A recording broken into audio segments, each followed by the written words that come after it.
দীর্ঘ এক দশকের হতাশা আর আক্ষেপের পর মাস্টার প্ল্যান বাস্তবায়নের দিকে এগোচ্ছে রাঙামাটি বিজ্ঞান ও প্রযুক্তি বিশ্ববিদ্যালয়। 10 বছর পরে দৃশ্যমান হয়েছে ক্যাম্পাসের স্থায়ী ভবনের দৃশ্য, যার প্রভাবে নতুন করে স্বপ্ন দেখতে শুরু করেছে রাবিপ্রবিয়ানরা।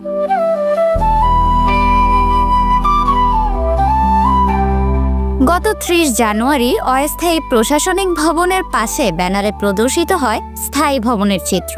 এরপর থেকেই উৎফুল্ল সাধারণ শিক্ষার্থীরা। মাস্টার প্ল্যানের কাজ শেষে গত 6 ফেব্রুয়ারি দুটি ভবনের অ্যাপ্রোচ রোড ও ভূমি উন্নয়ন কাজের উদ্বোধন করেন রাবিপ্রবি উপাচার্য। এ নিয়েও চলছে নানা আলোচনা। বর্তমানে চলমান কাজ দেখে সিএসসি বিভাগের প্রথম বর্ষের শিক্ষার্থী আমাতুল্লাহ ফারাবি ঈশা বলেন, ভর্তির পর থেকে আমরা এই বিশ্ববিদ্যালয়ের কাজগুলো খুব স্থবির দেখতাম। আমাদের ভর্তি প্রক্রিয়া সবকিছু নিয়ে অনেক স্থবিরতা কাজ করতো। আমাদের অবকাঠামোগত উন্নয়ন দেখতে পেতাম না। এখন নতুন ভিসি আসার পর আমাদের অনেকগুলো কাজ দ্রুত সমাধান হয়েছে। অবকাঠামোগত উন্নয়নের দিক থেকে নতুন নতুন পদক্ষেপ নেওয়া হচ্ছে। আমরা কিছু প্রজেক্ট দেখেছি।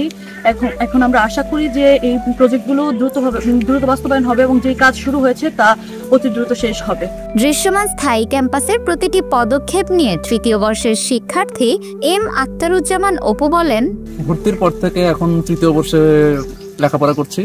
তখন থেকেই শুনে আসছি আমাদের বিশ্ববিদ্যালয়ে অনেক ধরনের ভবন হবে এবং অবকাঠামোগত নির্মাণ হবে, কিন্তু এই প্রথমেই আমরা তার বিশ্ববিদ্যালয়ের মধ্যে অবকাঠামোগত এবং ভবন নির্মাণ দেখছি। আশা করি আমাদের নতুন ভিসি আমাদের আশাহত করবেন না এবং খুব শীঘ্রই এগুলো বাস্তবায়ন করবেন। ক্যাম্পাসের পরিবর্তন নিয়ে আরেক শিক্ষার্থী আরিফুজ্জামান ইফতি বলেন, নতুন ভিসি আসার পর ক্যাম্পাসে পরিষ্কার পরিচ্ছন্নতা সহ আরো বিভিন্ন অবকাঠামোগত উন্নয়নের কাজ আমরা দেখতে পাচ্ছি। আশা করি নতুন ভিসি এই সকল কাজ দ্রুতই সম্পন্ন করবে। শিক্ষার্থীদের আবেগ ও অপেক্ষার পরে স্থায়ী ক্যাম্পাসের মাস্টার প্ল্যান নিয়ে বিশ্ববিদ্যালয়ের উপাচার্য বলেন, মাস্টার প্ল্যান আমি দায়িত্ব নিয়েছি 10 তারিখে। যেহেতু আমি আগে থেকেই রাঙামাটি বিজ্ঞান প্রযুক্তি বিশ্ববিদ্যালয়ের সাথে কানেক্টেড না থাকলেও এখান থেকে খুব বেশি দূরে আমরা না, মাত্র 50 কিলোমিটার দূরে ছিলাম। মাঝে মধ্যেই কিছু খোঁজ খবর আমরা পেয়েছি।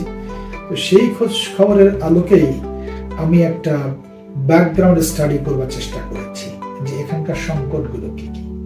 এবং আমি প্রথমে জেনে নিয়েছি এর অবকাঠামোগত উন্নয়নের জন্য আসলে এর ফেজগুলো কোথায় আছে।